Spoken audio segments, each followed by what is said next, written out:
Hi everyone, welcome to the teaching exam में एक बार फिर से हमारे यूट्यूब चैनल पर आप सभी का स्वागत है।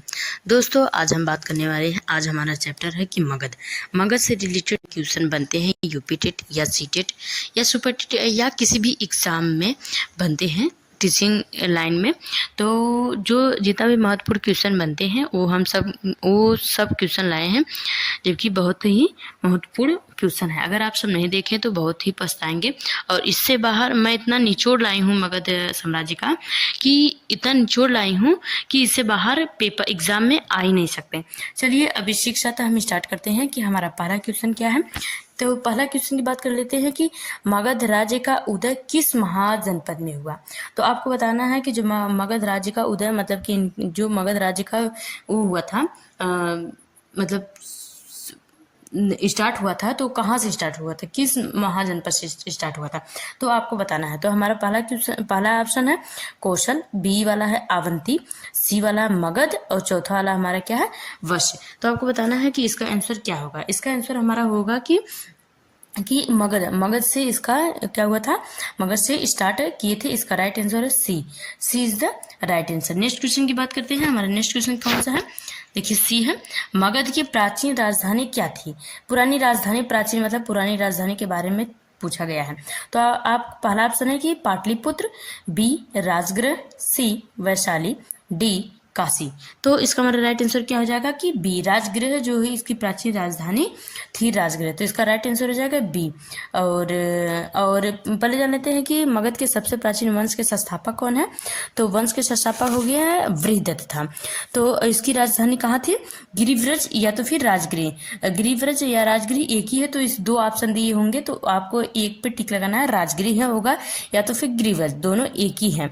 तो एक बृहदत्त के जो जरासंध के बृहदत्त का पुत्र था, जो जरासंध थे वो बृहदत्त का क्या था, पुत्र थे।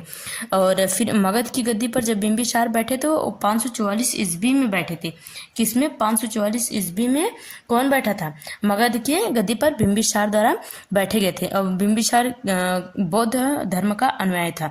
और ये जान लेते हैं कि जो मगध हमारे दिया है, मगध इनका नाम कैसे पड़ा। नाम इसलिए पड़ा कि यहाँ पे जितने भी व्यक्ति राजगद्दी पर बैठे हैं वो अपने पिता का क्या करके, वध करके ही बैठे हैं। तो इसलिए इनका नाम क्या पड़ा, मगध है। मगध मतलब वध करके।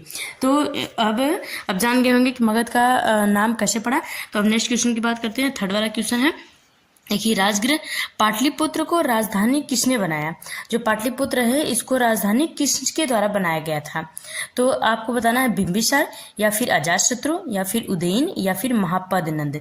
तो इनका हमारा राइट आंसर हो जाएगा सी, उदयन द्वारा पाटलिपुत्र को राजधानी बनाया गया था। पाटलिपुत्र को अब किस नाम से जाना जाता है, जो पटना हम लोग बोलते हैं, पटना को ही क्या कहा जाता था, पहले पाटलिपुत्र के नाम से जाना जाता था। नेक्स्ट क्वेश्चन हमारा है कि मगध के उत्कर्ष का प्रमुख कारण क्या था। इनके उत्कर्ष का प्रमुख कारण बताना है। तो समुद्र तट था या फिर उपजाऊ भूमि, फिर या पर्वत या मरुस्थल।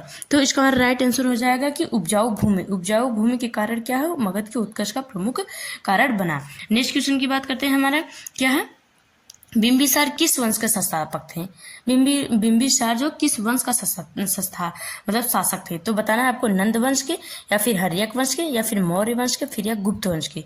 तो ये हमारे इनका राइट जो आएगा कि हर्यक वंश के शासक थे। कौन थे, बिंबिसार। इसका right answer B. Next question की बात करेंगे हम, बिंबिसार का पुत्र कौन था। तो बताना है बिंबिसार का पुत्र कौन था। तो महापद्नंद या फिर अजातशत्रु या फिर चंद्रगुप्त या फिर अशोक। तो बिंबिसार का पुत्र के बारे में बताना है। तो इसका राइट आंसर हो जाएगा अजातशत्रु। और जो चंद्रगुप्त मौर्य के वो मतलब पुत्र कौन होते हैं, चंद्रगुप्त मौर्य के बिंदुसार होते हैं। बिंदुसार का पुत्र कौन होता है, अशोक होते हैं। तो इनका राइट आंसर हो जाएगा बी। और नेक्स्ट क्वेश्चन की हम बात करते हैं 7 वाला। अजातशत्रु ने किस गणराज्य को हराया था। तो मल्ल का या फिर लिच्छवी या फिर वश फिर या काशी। तो इनका राइट आंसर हो जाएगा कि लिच्छवी को हराया गया था। लिच्छवी गणराज्य को हराए थे अजातशत्रु। इनका राइट आंसर हो जाएगा बी। नेक्स्ट क्वेश्चन की हम बात करेंगे कि मगध के उत्कर्ष में किस नदी को योगदान था। जो मगध के उत्कर्ष में किस नदी का योगदान था? तो गंगा का, फिर या यमुना का, फिर सरस्वती का, फिर नर्मदा का। तो इसका राइट आंसर हो जाएगा कि गंगा का। Ganga is the right answer. Next question की हम बात करेंगे।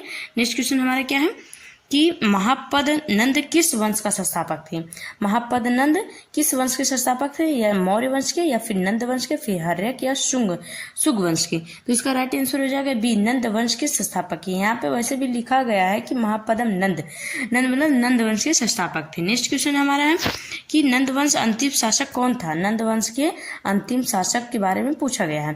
तो महापदम नंद, फिर घनानंद, फिर बिंबिसार, फिर या अशोक। तो इसका राइट आंसर हो जाएगा बी, घनानंद नंद वंश का अंतिम शासक बने थे, जो कि नंदवंश का संस्थापक महापदम नंद, नंदवंश का संस्थापक महापदम नंद थे और अंतिम शासक घनानंद बने थे। और इन्होंने क्या किया था? एक नए वंश या तो मौर्य वंश की स्थापना किए थे। कौन? चंद्रगुप्त मौर्य ने युद्ध में पराजित किया था मगध पर एक नए वंश का, मौर्य वंश की स्थापना किया गया था। नेक्स्ट हमारा क्वेश्चन है कि मगध के उत्कर्ष का एक कारण क्या था? एक कारण आपके बारे में बताना है उनके। लोहे की उपलब्धता, सोने की कमी, पानी की कमी या जंगलों की कमी। तो इनका राइट आंसर हमारा क्या हो जाएगा? 11th वाला के लोहे की उपलब्धता का कारण था। इसका राइट आंसर हो जाएगा ए। और नेक्स्ट क्वेश्चन करेंगे। हमारा नेक्स्ट क्वेश्चन क्या है कि अजातशत्रु ने किस किले का निर्माण कराया था?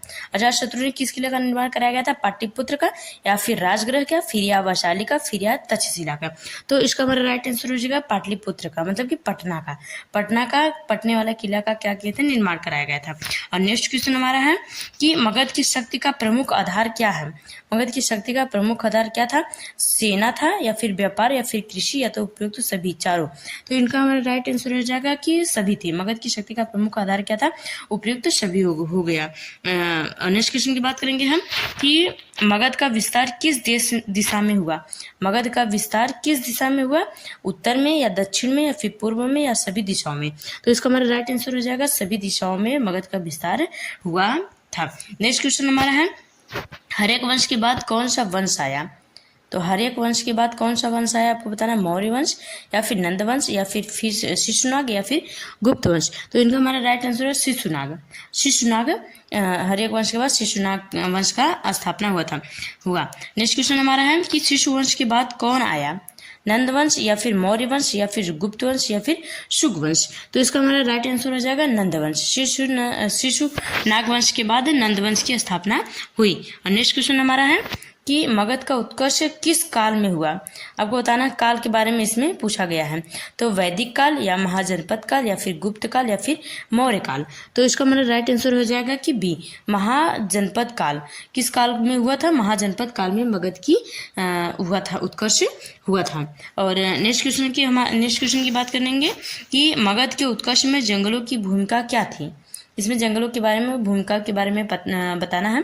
तो कोई नहीं थी भूमिका, या रक्षा में सहायक, या व्यापार में बाधा, या खेती में बाधा। तो इसका हमारा राइट आंसर हो जाएगा रक्षा में सहायक थी। रक्षा में क्या थी? सहायक थी। इसका राइट आंसर हो जाएगा बी। नेक्स्ट क्वेश्चन की हम बात करेंगे। मगध की आर्थिक शक्ति का आधार क्या था? आर्थिक शक्ति का आधार क्या था? उद्योग था, या कृषि था, या फिर खनिज था, या फिर व्यापार था?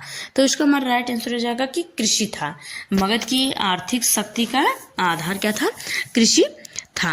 और जो बिंबिसार हैं, बिंबिसार ने बृहदत्त को हराकर अंगराज को मगध में क्या किए थे? मिला लिए थे। इन्होंने बिंबिसार ने मगध पर करीब 52 वर्ष तक क्या किए थे? शासन 52 वर्षों तक क्या किए थे? शासन किए थे।